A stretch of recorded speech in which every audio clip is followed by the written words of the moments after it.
We're going to look briefly about some of the laws that are associated with Parshas Zachor. So we know the Torah tells us, Zachor eis asher asalecha Amalek. Torah tells us you have to remember that which Amalek did to you. And therefore, the Gemara learns Zachor is actually bepeh. You have to say it with your mouth.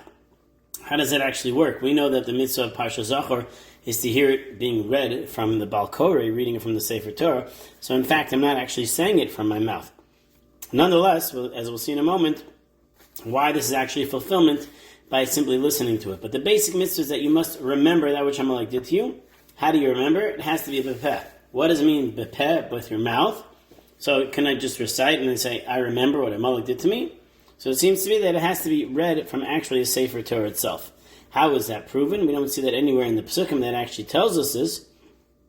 So Lavush has an interesting explanation of this idea to explain what's actually necessary.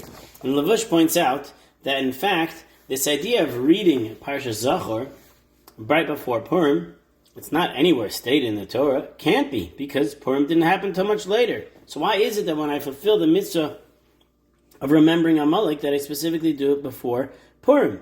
So on that he says that the idea is that you want to be able to be makdim zechiras mechias Amalek. You want to bring forth first the remembrance of eradicating Amalek before the asiyah.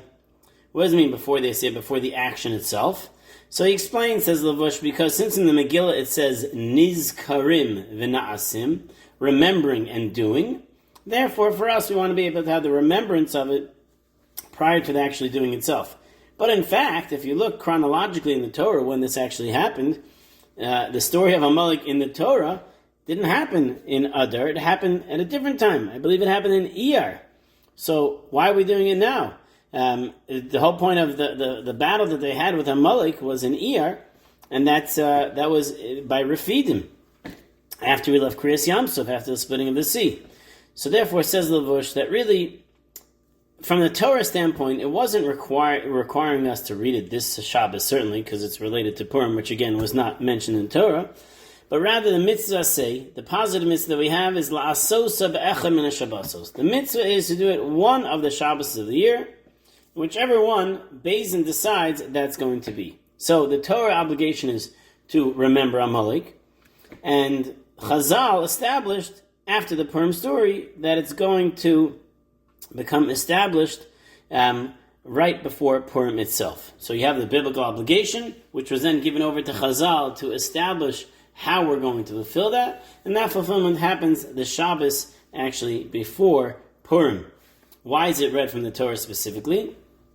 The answer to that is that even though it's a personal obligation that's given, but the concept of bepeh, and that's what the Shulchan Aruch writes, is that it should be read from the actual scroll itself.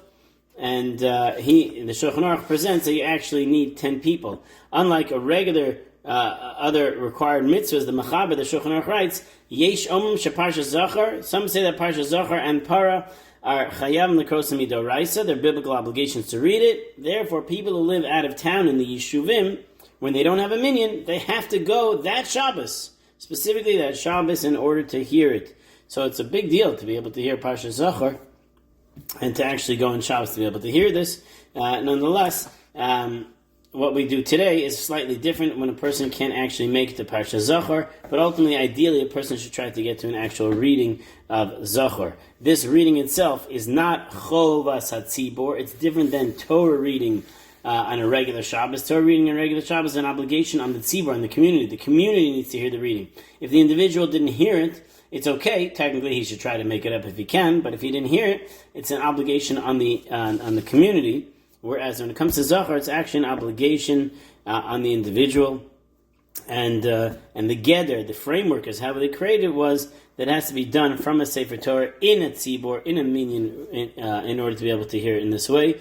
And this is how we have it, the din of Zechira al yedei Kriyas HaParsha. This concept of remembrance of it is on every individual, but it's done through Tzibor. And the fact is, even though you're hearing it, it's not like reading the Megillah. Reading the Megillah, there's a concept called Shomea Ka'ona. He reads it, I hear it as if I said it. This is not a Shomea Ka'ona aspect of it. Rather, it's somewhat quasi-Tzibor hearing it, me hearing it, and that's enough. By the fact that the Chazan or the Baal Kori is reading it Baal Peh, well, not Baal Peh, but he's reading it with his mouth, then that's considered as if I'm reading it, not in the same idea of actual Shomei Ka'on itself, but that's how a person actually fulfills the obligation of hearing Parshas Zachor. Both the person listening and the person reading have to have intent that they're fulfilling the obligation for somebody else. If a person was unable to hear it on Shabbos for whatever reason, he can hear it later on if he needs to. But if whatever on that particular Shabbos he couldn't hear it later on that Shabbos, then what he should do is he should have in mind when he hears the Torah being read on Purim Day itself, that he's fulfilling his obligation for that, and the Chazan should also remind people for that he also is having an obligation for those that weren't able to fulfill it in that scenario. So that's the basic idea of how you're able to fulfill it. Some say that if you miss both of those, you can get it later on when it's read in Parshas Chukas, but ideally this is our scenario that we have to be able to hear at Parshas Zachor.